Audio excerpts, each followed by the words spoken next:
the next speaker, Raja Muhammad Sajjad Khan, available?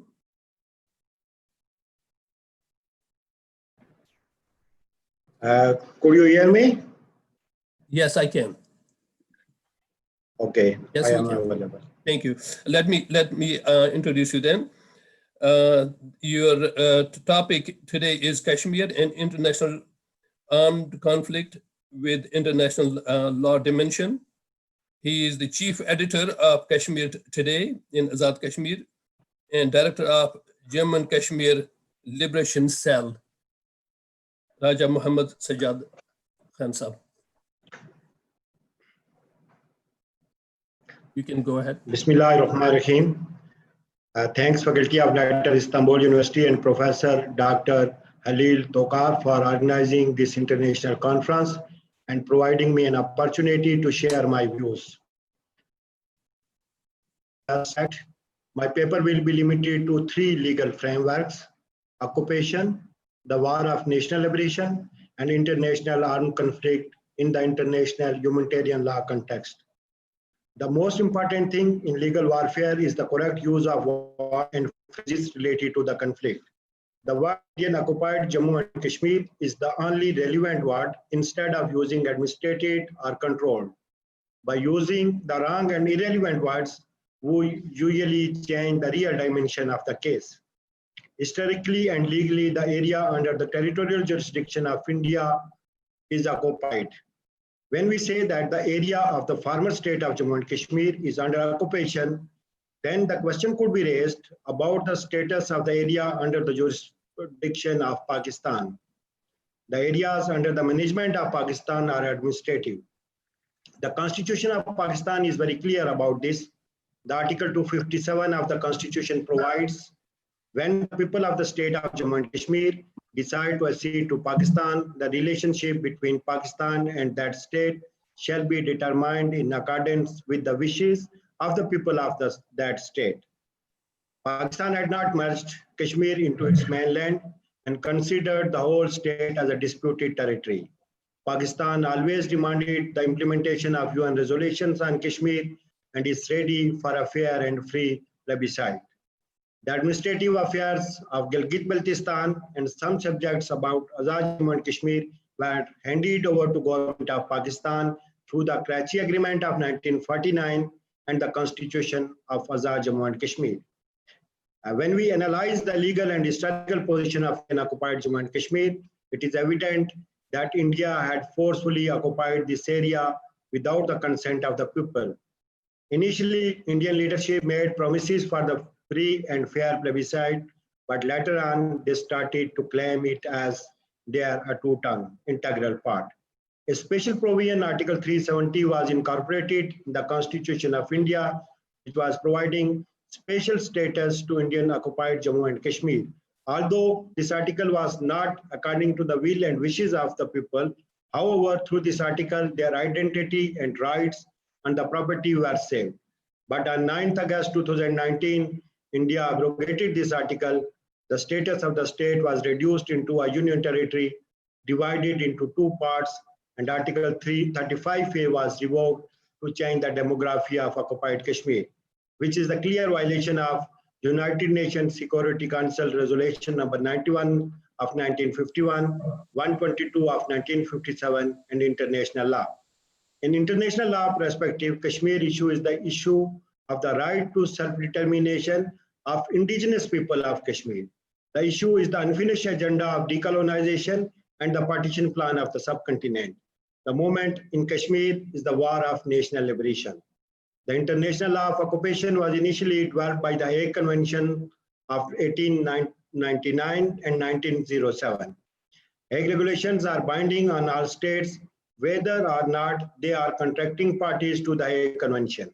The Hague regulations had laid down the foundation of the law of the occupation.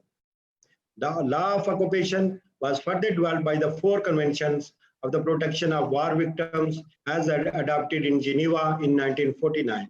The 4th Geneva Convention contained various sections that deal with the treatment of aliens in the territory of belligerent party in armed conflict, and the provision offers protection to the civilian population of occupied territories. Article 45 of the Geneva Convention 4 states that the convention is supplementary to the Hague regulations. 2 additional protocols of Geneva Conventions were adopted. The additional protocol relating to the protection of victims of international armed conflict of 1977, called Protocol First, is about international armed conflicts. Some provisions in this protocol are about occupied territories. In the modern world, an occupying power cannot, under any circumstances, acquire the right to conquer, annex, or gain sovereignty title over any part of the territory under its occupation. This is one of the most well-established principles of modern international law and enjoys universal endorsement. According to Oppenheim, the belligerent occupation does not yield so much as an atom of sovereignty in the authority of the occupant. Beginning with United Nations Security Council Resolution 242 in November 1967, the Security Council has endorsed the principle of the inadmissibility of the acquisition of territory by war or by force on at least 9 occasions, most recently in December 2016. The United Nations General Assembly affirmed the principle in the Declaration on Principles of International Law concerning friendly relations and cooperation among states of 1970. In the Wall Advisory Opinion in 2004, the International Court of Justice held at para 87 that the illegality of territorial acquisition resulting from the threat or use of force has acquired the status of customary international law. The judgment of International Court of Justice in Nicaragua versus USA provides that the acquisition of territory by threat or use of force is illegal. International Court of Justice Advisory Opinion and international law provides that the occupant does not acquire sovereignty over the territory and occupation is only a temporary situation. Illegal occupation of territory is an occupation. According to international law, India is an occupier in Kashmir. The duties of the occupying power are spelled out primarily in the 1907 Hague Regulations, Article 42 to 56, and the 4th Geneva Convention, Article 27 to 34 and 47 to 78, as well as in certain provisions of Additional Protocol 1 and customary international humanitarian law. From 1949 to 1989, the struggle of people of Kashmir was political. India responded to this peaceful struggle with oppression and military might. In 1989, this struggle was converted to political as well as armed against the occupation and oppression. The struggle in Kashmir is a national liberation war against the forceful occupation of India. According to United Nations General Assembly's Declaration on Friendly Relations of 1970, the people of Kashmir had the legal right to resist and also seek support for the right to self-determination. Another resolution of United Nations General Assembly, Resolution number 2787, which declares that fighting for the right to self-determination is the basic right of the people. United Nations General Assembly Resolution number 3103 states that to achieve the right to self-determination, it is the inherent right of people to struggle through all necessary means. Article 1.4 of Additional Protocol 1 of the Geneva Convention describes the applicability of this protocol in national liberation wars. Article 96 of this protocol also considers people to engage in the liberation movement as a party of this protocol as well as the Geneva Convention. The armed struggle of the people of South Africa and Namibia against the apartheid regimes was commended by United Nations General Assembly. In Southern Rhodesia and Namibia, the national liberation movements were waging an armed struggle for the right to self-determination, which was recognized by United Nations Security Council. There is a debate on whether the Kashmir conflict is an international armed conflict or it is non-international armed conflict. In my opinion, which is based on international law, it is an international armed conflict. There are two aspects of Kashmir conflict. First, it is a conflict between India and Pakistan being the parties to the conflict. Every day we witness the ceasefire line violations by the Indian Army and response by the Pakistan Army, causing deaths of military personnel as well as civilians. Recent tensions of India and China in line of actual control also shows its nature.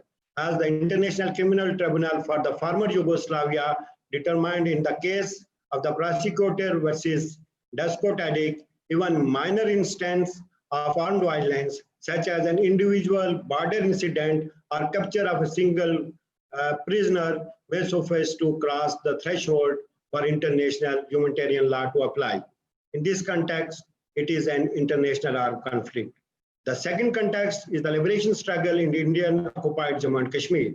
The freedom struggle of the people against foreign occupation or the liberation war in the areas which are recognized as disputed by the United Nations is not the internal matter of the state. People in Kashmir are struggling against the foreign occupation of India. The right to self-determination of people of Kashmir and the disputed nature of Kashmir has been recognized by several United Nations resolutions. According to conventional international humanitarian law, international armed conflicts described armed conflict between two or more states. Cases of military occupation of all or part of the territory of a contracting party, as well as the wars of national liberation.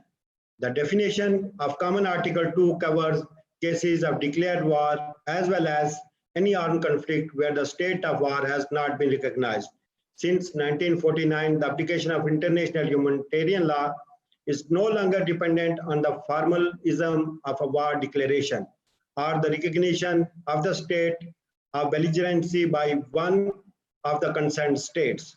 The first additional protocol of 1977 considers that wars of national liberation in which a population is fighting against colonial domination, foreign occupation, or racist regimes or international armed conflict.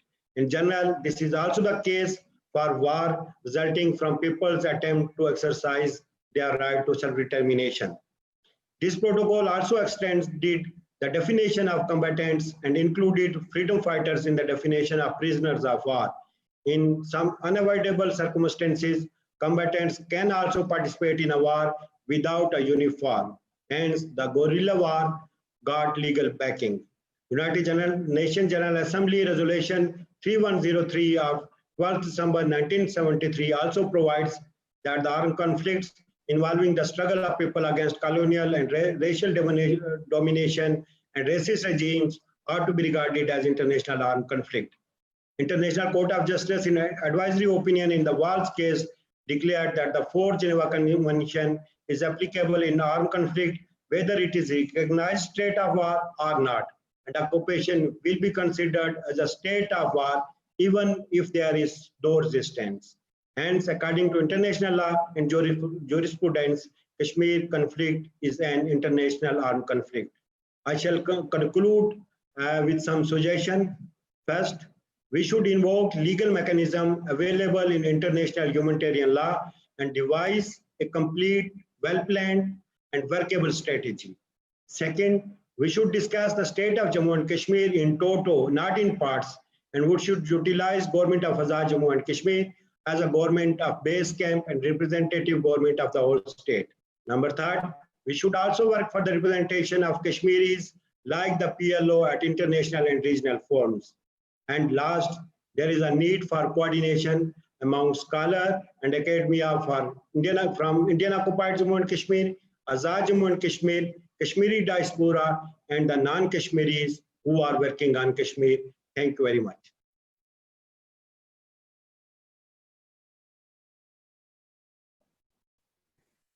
Thank you so much, Raja Saab. Wonderfully done.